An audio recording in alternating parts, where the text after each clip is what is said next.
현지 시간 목요일 뉴욕 증시가 FOMC 의사록 여파를 주시하는 가운데 혼조로 거래를 마쳤습니다. 미국의 7월 경기 선행 지수가 전월 대비 0.9% 증가하면서 예상치를 상회했습니다. 8월 필라델피아 연은 지수가 19.4로 집계되면서 4개월 연속 둔화했습니다. 미국의 주간 실업보험 청구 건수가 34만 8천 명으로 집계되면서 팬데믹 이후 최저치를 기록했습니다. 뱅크 오브 아메리카는 연준이 11월에 테이퍼링을 시작할 가능성이 있다고 말했습니다. 국제유가가 6일 연속 하락하면서 5월 이후 최저치를 나타냈습니다. 일본의 가상자산 거래소인 리퀴드가 1,000억 원대 해킹 피해를 당했습니다. 메이시스의 2분기 매출이 56억 5천만 달러로 나타나면서 예상을 상회했습니다.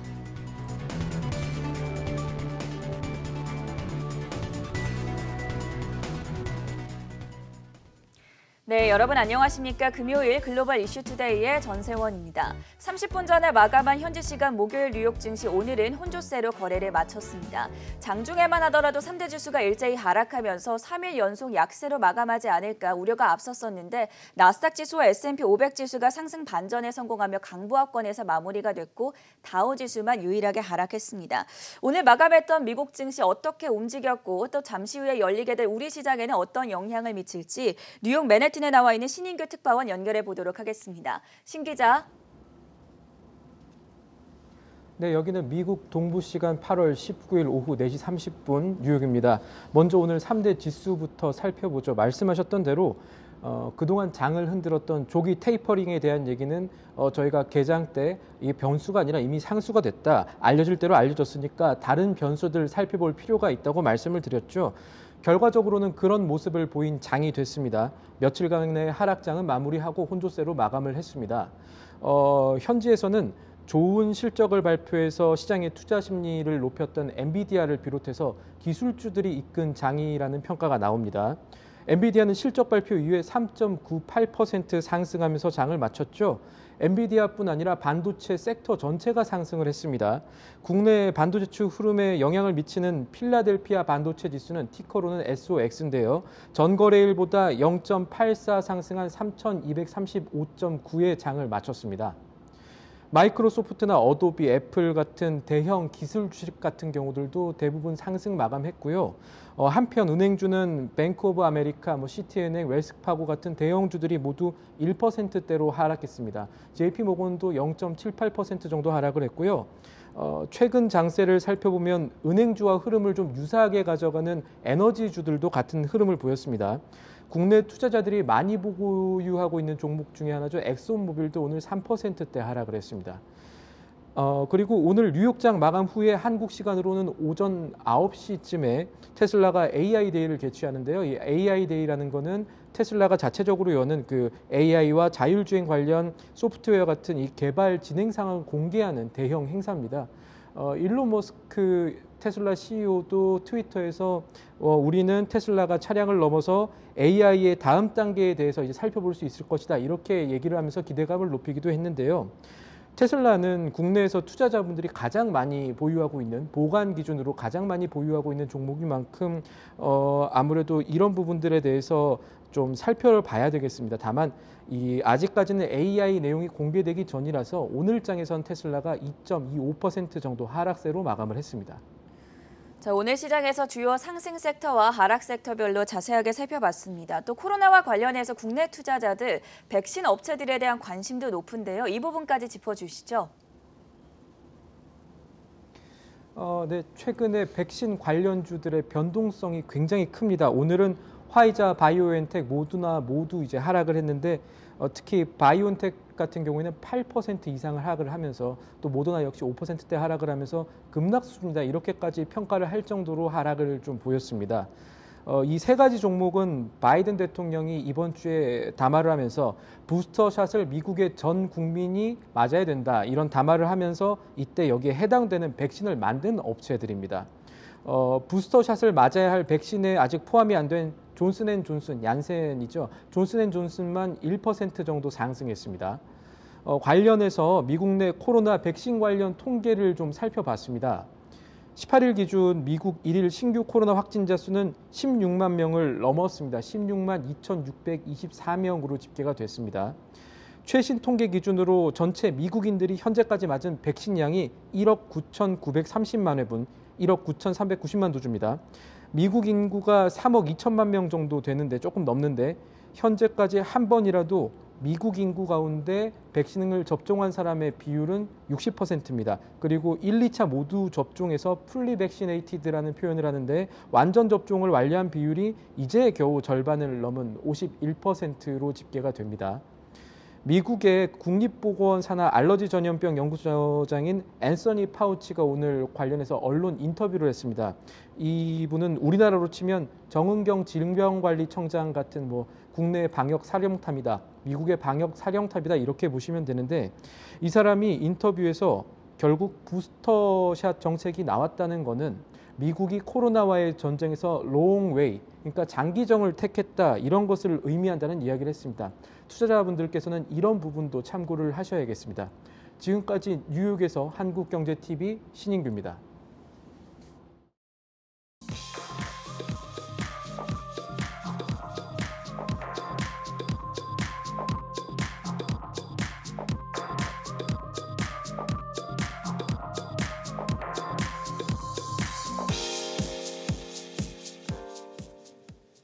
세계 각국의 이슈로 투자자의 든든한 하루를 보장해드리는 글로벌 이슈 투데이 시간입니다. 홍성진 그리고 박고은 외신캐스터와 함께하겠습니다. 어서 오세요.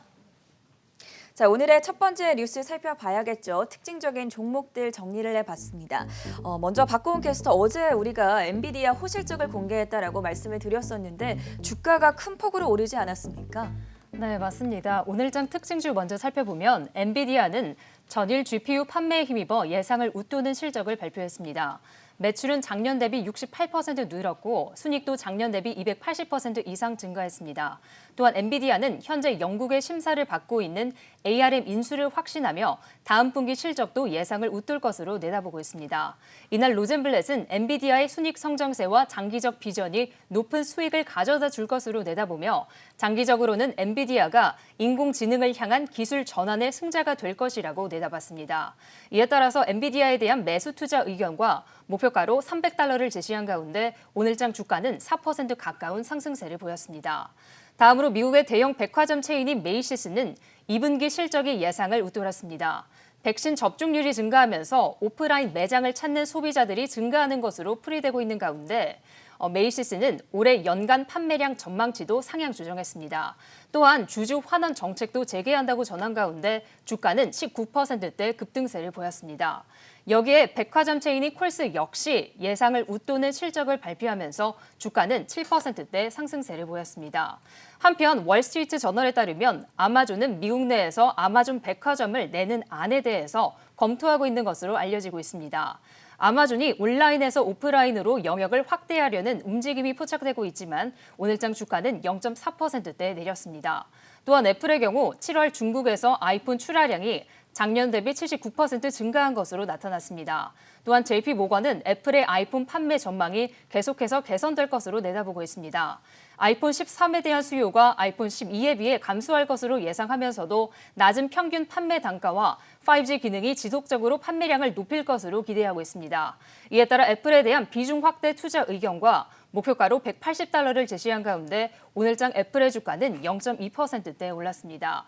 한편 페이스북에 대한 반독점 소송에서 1차 패배를 했었던 미국 연방거래위원회는 페이스북에 대해 반독점 소송에 관한 수정된 소장을 제출한 것으로 알려졌습니다. 오늘장 페이스북은 약부하건에서 마감했습니다.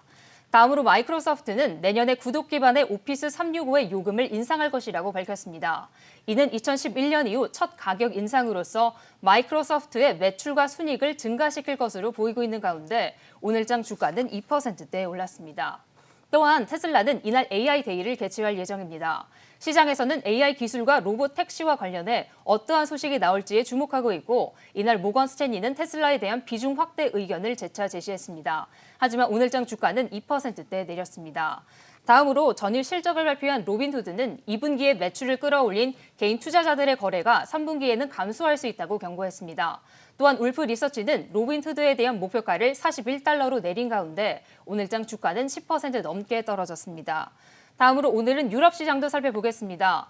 유럽 증시는 델타 변이 확산 우려와 미국의 조기 테이퍼링 우려가 겹친 가운데 특히 원자재 가격 하락으로 관련주들이 부진한 흐름을 보였습니다. 독일 닥스 지수는 1.51% 내렸고 프랑스 깍그 지수는 2.43% 급락, 그리고 영국 증시는 1.5%대 내렸습니다. 많은 분들이 박고은 캐스터의 깍그 지수를 그리워하셨을 것 같아요. 오늘 유럽 시장 같은 경우에 상대적으로 더 부진한 흐름을 나타냈다는 점 전해드렸고요. 두 번째 뉴스로 넘어가 보겠습니다. 자, 페이스북에 대해서 좀 더 자세하게 살펴볼 텐데요. 악재와 호재가 겹쳤다. 그런데 오늘 주가는 좀 아쉬운 흐름을 나타냈죠. 홍성진 캐스터, 어떤 소식들이 전해졌습니까? 네, 미 연방거래위원회 FTC가 페이스북에 대한 새로운 반독점 소송을 제기한 것으로 확인됐습니다. CNBC는 현지 시간 19일 페이스북을 상대로 한 1차 소송에서 패배를 맛본 FTC가 소송 근거를 보완한 이후에 새로운 반독점 소장을 제출했다고 밝혔는데요. 기존에 제출된 소장에 약 30페이지가량이 추가됐다면서 빅테크 반독점 규제에 대한 FTC의 움직임이 다시 한번 시작됐다고 전했습니다. 앞서 FTC는 지난 반독점 소송에서 패배한 이후에 워싱턴 DC 연방법원 결정에 따라 페이스북에 대한 수정된 소장을 오늘까지 제출해야 했습니다. 당시 워싱턴 DC 연방법원 보즈버그 판사는 FTC가 페이스북을 상대로 낸 소장에 대해 소송 근거가 법률적으로 미비하다며 기각한 바 있는데요. 보즈버그 판사는 페이스북이 소셜미디어 업계에서 독점력을 행사하고 있는 주장을 뒷받침할 충분한 근거를 FTC가 제시하지 못했다면서 30일 내로 수정된 소송을 제기할 수 있도록 시한을 준 바 있습니다. 이에 대해 일부 전문가들은 이 판결이 페이스북에 큰 승리를 안겨줬다면서 반독점에 대한 현행 법률의 미비점이 드러났다고 평가하기도 했는데요. 다만 이에 따라 반독점법 개정 움직임이 역시 가속화될 거란 분석도 나오기도 했습니다. 이렇게 오늘 반독점 소송과 관련해 새로운 소장이 제출되면서 페이스북은 10월 4일까지 법적 대응에 나서야 되는 상황인데요. 이번에 제출된 소장에는 기존에 문제가 됐던 인스타그램, 왓츠앱 인수뿐만 아니라 동종업계 시장 방해 진출 등의 내용이 추가된 것으로 확인됐습니다. 다만 CNBC에 따르면 오늘 FTC의 발표가 나온 이후 아직까지 페이스북의 답변은 따로 나오지 않은 상태입니다. 한편 오늘 시장은 페이스북의 메타버스 시범 서비스에도 주목했습니다. 페이스북은 현지 시간 19일 가상현실 공간에서 회의를 할 수 있는 서비스 호라이즌 워크룸을 선보였는데요. 페이스북은 지난 2년 6개월 동안 호라이즌 워크룸을 개발하고 있었다면서 오늘 발표를 통해 메타버스를 위한 작지만 중요한 단계가 시작됐다고 밝혔습니다. 앞서 페이스북은 2010년부터 메타버스를 미래 사업으로 기획한 바 있습니다. 2014년엔 가상현실 헤드셋 스타트업인 오큘러스를 20억 달러에 인수한 이후 가장 최근인 지난 10월에는 메타버스 업무를 담당할 공식 팀을 발표하기도 했는데요. 오늘 호라이즌 워크룸의 시연이 끝난 이후에 주커버그는 페이스북은 더 이상 사람들이 생각하는 소셜미디어 회사가 아니라면서 메타버스 회사로 재탄생할 것이라며 강한 포부를 밝히기도 했습니다. 다만 오늘 진행된 시연 서비스에 대해 일부 전문가들의 아쉬운 평가도 이어졌습니다. CNBC의 한 기자는 헤드셋을 얼굴에 대고 타이핑을 하는 서비스가 그렇게 매력적으로 다가올 것 같지는 않다고 밝혔고 IT 전문 매체 더 버지는 주커버그가 말하는 도중에 기술적 결함이 발생해 회의실을 다시 나갔다 들어올 수밖에 없었다고 평가했습니다. 또 애플의 M1 칩이 아직 호환되지 않은 점 역시 부족한 요소로 꼽혔지만 이와 관련해 페이스북은 서비스가 아직 베타 버전인 관계라면서 향후 하나씩 개선해 나갈 계획이라고 전한 상태입니다. 미국의 연방거래위원회가 페이스북을 상대로 새로운 반독점 소송을 제기했다는 악재 소식과 그리고 메타버스 기업으로 탈바꿈하기 위해서 호라이즌 워크룸이라는 시범 서비스에 주목하고 있다는 호재 소식까지 살펴봤고요. 세 번째 뉴스 체크해 보겠습니다. 테이퍼링이 부각되면서 미국 증시 향후 전망에 대한 여러 가지 의견들이 제시되고 있습니다. 박고은 캐스터, 글로벌 IB들은 어떤 의견을 내놓았습니까?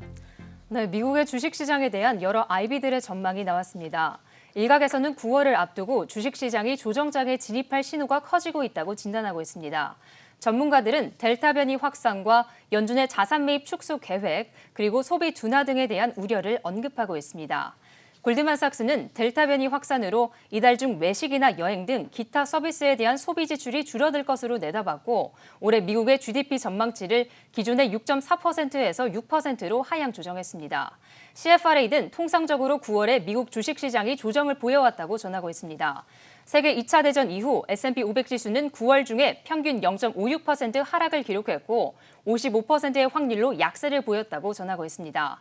또한 BTIG는 이번 주에 확대된 변동성을 조정의 전조로 보며 지난주에 10년 내 최저치로 떨어진 8월 소비자 신뢰지수와 예상보다 큰 폭으로 하락한 7월 소매 판매를 경고신호로 해석했습니다. 이에 따라 S&P 500 지수가 4천선까지 하락할 수 있다고 내다보고 있습니다. 다만 전문가들은 시장이 완전히 약세로 전환될 것으로는 보지 않았습니다. 번스타인은 10% 정도의 조정을 볼 수 있지만 커다란 매도세가 나타나지는 않을 것으로 기대하고 있습니다. 특히 현재 기술주들이 버블에 있다고 보며 성장주보다 저평가된 가치주에 관심을 가질 것을 조언하고 있습니다. 반면에 일각에서는 낙관적인 전망도 제시하고 있습니다. 오펜하이머는 델타 변이와 연준의 긴축 우려가 증시의 가파른 하락세를 촉발할지는 의문이라며 현재 시장의 변동성은 팬데믹을 벗어나는 상황에서 매우 자연스러운 일이고 S&P 500 지수가 연말까지 4,700선을 달성할 것이라고 내다보고 있습니다. 그러면서 성장주와 경기 민감주에 비슷한 비중으로 투자하는 바벨 전략이 유효할 것이라고 조언하고 있습니다. 또한 캐시우드 역시 현재 주식시장은 버블이 아니라는 주장을 전하고 있습니다. 캐시우드가 오늘 CNBC에 출연을 했었죠. 여기서 주식시장에 대해서 많은 약세론자들이 그렇게 생각을 하고 있지만 나는 거품 속에 있다고 생각하지 않는다라고 낙관론을 펼쳤다는 점 다시 한번 강조해 드리겠고요. 다음 뉴스 확인해 보시죠. 다시 한번 종목 이야기 나눠보도록 하겠습니다. 로빈후드가 실적 발표 이후에 급락을 했는데 홍성진 캐스터, 사실 저는 로빈후드 보면서 이제는 좀 코인베이스 같다는 생각이 들었습니다. 이번 실적에서 특히나 가상화폐 관련된 실적 부분이 상당히 많이 오르지 않았습니까? 네, 그렇습니다. 가상화폐 쪽의 매출이 큰 문제가 된 것으로 확인됐는데 이에 따라 로빈후드의 주가가 밤사이 큰 폭으로 떨어진 것으로 확인됐습니다. CNBC는 현지 시간 19일 로빈후드의 주가가 무려 10% 넘게 떨어진 44달러 선의 거래를 마쳤다고 보도했는데요.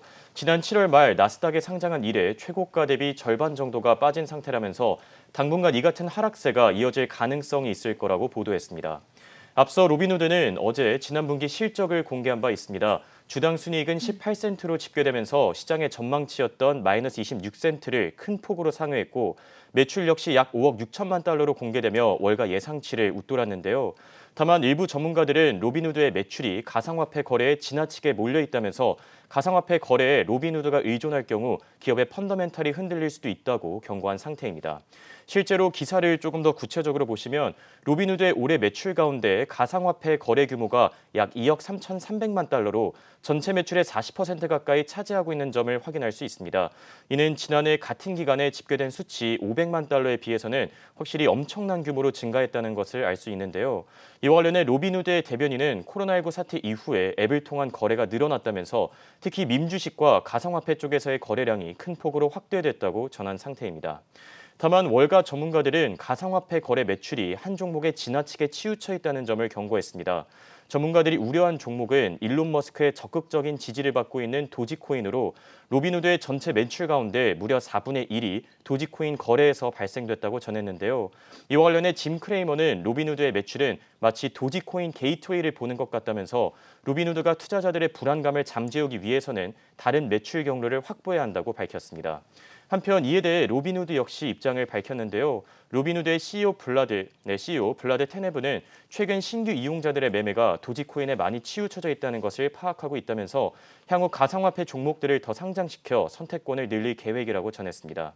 또 사용자들에게 이자와 인센티브를 제공할 수 있는 서비스를 고민 중이라며 가상화폐 월렛 기능 역시 추가할 예정이라고 밝혔습니다.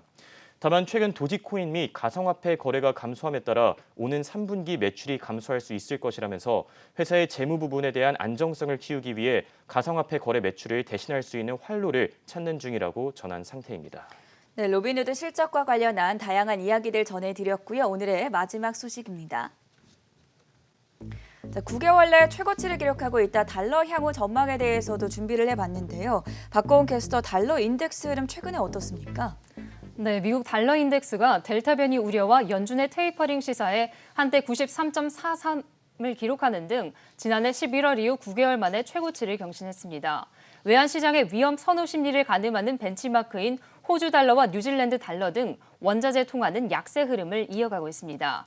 전일 연준 위원들이 테이퍼링을 올해 안에 시작할 것이라는 데에 무게를 실으며 달러화가 추가 강세를 보일 것이라는 전망이 나오고 있습니다.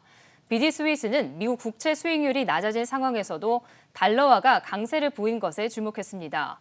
이는 달러화가 안전 자산 선호 심리에 따른 일시적인 반등이 아니라 통화정책 기조 변화에 기댄 움직임이라면 추세적인 상승으로 이어질 수 있다고 전하고 있습니다. 또한 소시에테 제네럴은 단기금리가 달러화를 움직이는 원동력이라고 진단하며 연준의 초점을 맞춘 달러화 강세가 지속될 가능성은 있지만 아직 연준의 첫 번째 금리 인상이 멀리 있는 만큼 오래가지는 못할 것이라고 지적했습니다.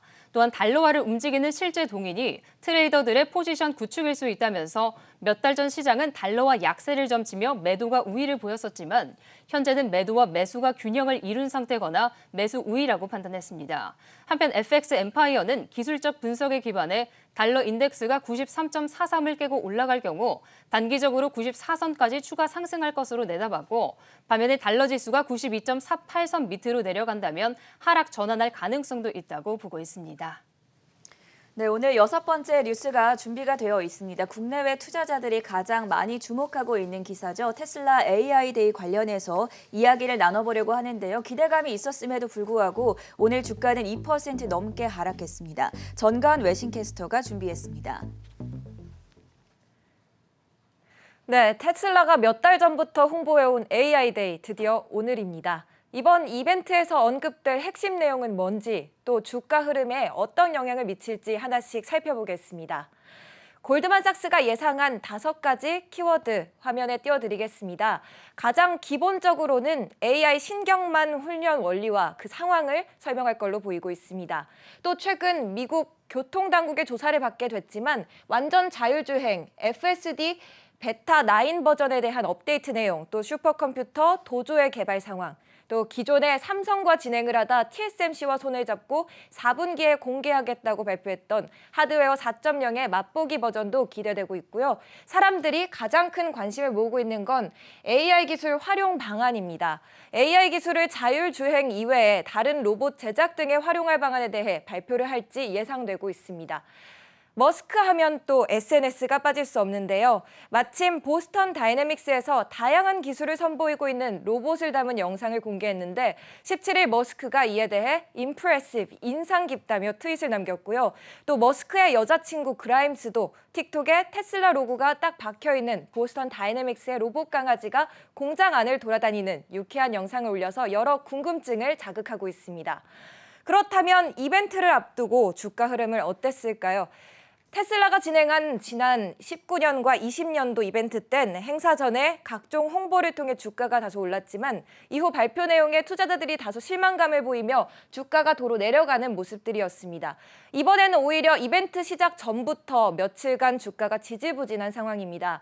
테슬라 핵심 기술에 대해 조사를 받고 있기도 하고 또 자동차 수요 전반적인 감소, 또 자율주행 분야에 대한 다소 시들해진 시장의 관심 등 여러 가지 요인이 겹쳐 있는 상황인데요. 이번 행사가 적절한 모멘텀을 제공할 수 있을지 더욱 궁금해지는 대목입니다. 그렇다면 IB별로 테슬라에 대해 제시한 투자 의견 어떨지 살펴보겠습니다. 다소 서로 다른 의견을 제시하고 있는데요. 번스타인은 목표가를 180에서 300달러로 올려 잡았지만 매도 의견을 재확인했습니다. 특히 토니 사코나기 연구원은 테슬라가 전통적인 자동차 기업들보다는 50배 넘게 가치가 책정되어 있어 자동차 회사로 분류하기 힘들다고 보며 고성장 기술주에 비교해봐도 주가가 높은 편이라고 덧붙였습니다. 이 중에서는 모건 스탠리가 비교적 좋은 의견을 내고 있는데요. 목표가 875달러는 지금 주가보단 27%가량 높게 잡혀 있다는 점 확인하시기 바랍니다. 지금까지 테슬라 AI 데이를 앞두고 관련 정보들 자세히 정리해봤습니다. 네, 금요일 글로벌 이슈투데이가 준비한 시간 여기까지고요. 저희는 잠시 후 6시 굿모닝 투자의 아침으로 돌아오겠습니다.